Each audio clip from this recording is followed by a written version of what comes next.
So California Governor Gavin Newsom posted a tweet this week criticizing Tennessee for, quote, banning being gay in public. That is, again, from the governor of California, Gavin Newsom, saying Tennessee has banned being gay in public. That's right. Now, that would be a big deal if it were true.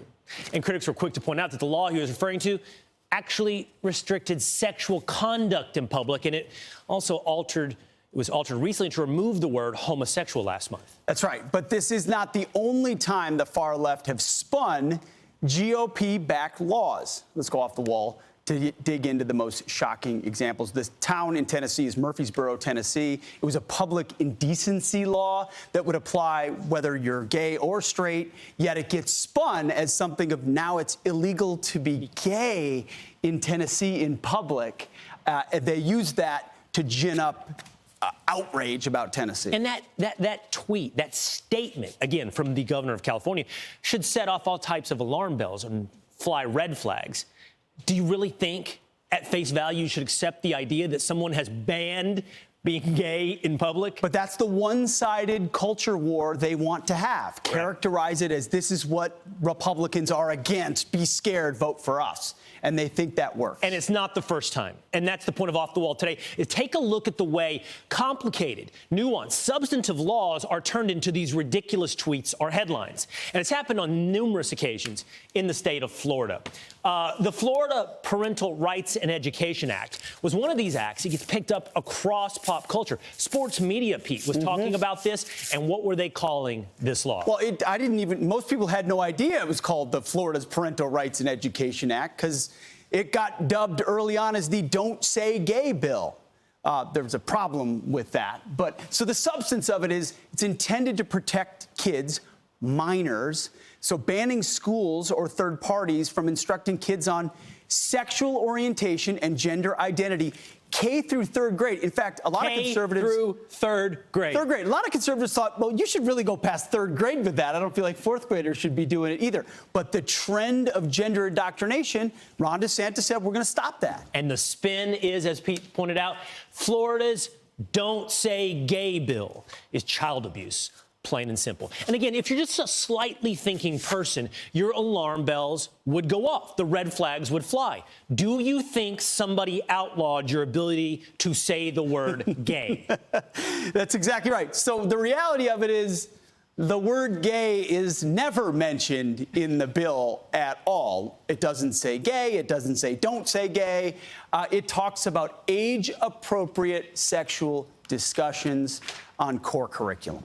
Yeah, let's stay in the state of Florida because this keeps happening over and over and again. And to be honest, that's probably a reflection of Ron DeSantis' political aspirations and at that time, his likelihood or his probability to become the nominee for president of the United States. But I also think he had his finger on the pulse of the base for a very long time. If you're getting this gender indoctrination or you're getting CRT in schools that are using an oppressor, let's do something about it so the kids aren't getting indoctrinated. And that's what the Florida's African-American history curriculum began to do. It took a look at, for example, like AP classes and AP studies and made sure it wasn't basically indoctrinating CRT and DEI thought processes. One thing it did not do, Pete, is outlaw African-American history. No, not at all. It looked at CRT, as you said, all the DEI stuff, the anti-racism that has proliferated. So you might think you're safe in Florida, but if you do the research, this is the lens through which history is now taught, the Howard Zinn perspective. He said, we're just going to correct that. And here's the spin of how it was received. Here's Vice President Kamala Harris. They want to replace history with lies.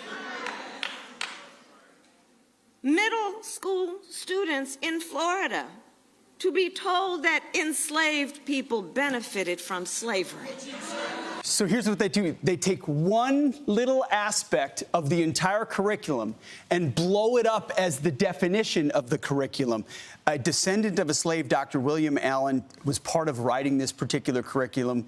And they got criticism for acknowledging that inside the slave trade, obviously, things were learned, but the slave trade was horrible. And overwhelmingly, terrible for black people and for our country. The curriculum says that, but they would never acknowledge Yeah, that. it's as you said, take one little thing and blow it up into this major controversy. It's not just the state of Florida, though. Let's take a look at how also happened in other states as well. There's an interesting news hook to this one, too, that just dropped as far as Major League Baseball. That's correct. It's Georgia's voting law. And if you'll remember, this was after the 2020 election. Yep. And concerns about voting integrity. Georgia comes in, passes laws to increase the integrity. Major freak out to the extent that Major League Baseball pulled their All-Star game out of Atlanta. Now, why was there a freak out? Well, the freak out was because you described it. They put in election integrity laws. The Democrats didn't like those developments, so they made it look like Jim Crow 2.0. That's exactly the spin of it. But you remember the outrage then, Will? I mean, yeah, go ahead. Two insidious things. They call it voter suppression and subversion. Proponents of the bill would simply say, we want to know who you are when you vote.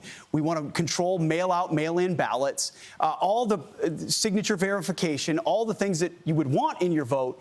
But the outrage would have made me think Major League Baseball's never coming back with their All-Star game to Georgia. Jim Eagle. Absolutely. Jim Crow 2.0. But wait, has the law changed? The law has not changed. It still is, as you described. It increased voter integrity. At the same time, it increased turnout. No effect on suppression. And by the way, Major League Baseball's All-Star game is returning now. Oh, so it's over now? I guess it's over. Is Jim Crow 2.0 is done? Yeah. So we couldn't go anywhere near it in 2021, but now we're cool. It just shows the ridiculousness of which they turn these laws into. Do this for me really quickly. Throw Gavin Newsom's tweet back up there one more time. Remember, he's saying it has been outlawed to be gay in public in the state of Tennessee. What I'd like Gavin Newsom to answer, and maybe he can come on Fox and Friends, is, are you suggesting that it is one and the same to be gay and to be indecent in public? What is he saying here? Exactly. It's a very interesting point. Because all the law did. That would be the implication. All the law did is outlaw public indecency. Public indecency, not okay. I would love the governor to come on our program. Yeah. Maybe join us for an Off the Wall. Let us know what you meant. Whatever he Governor. wants.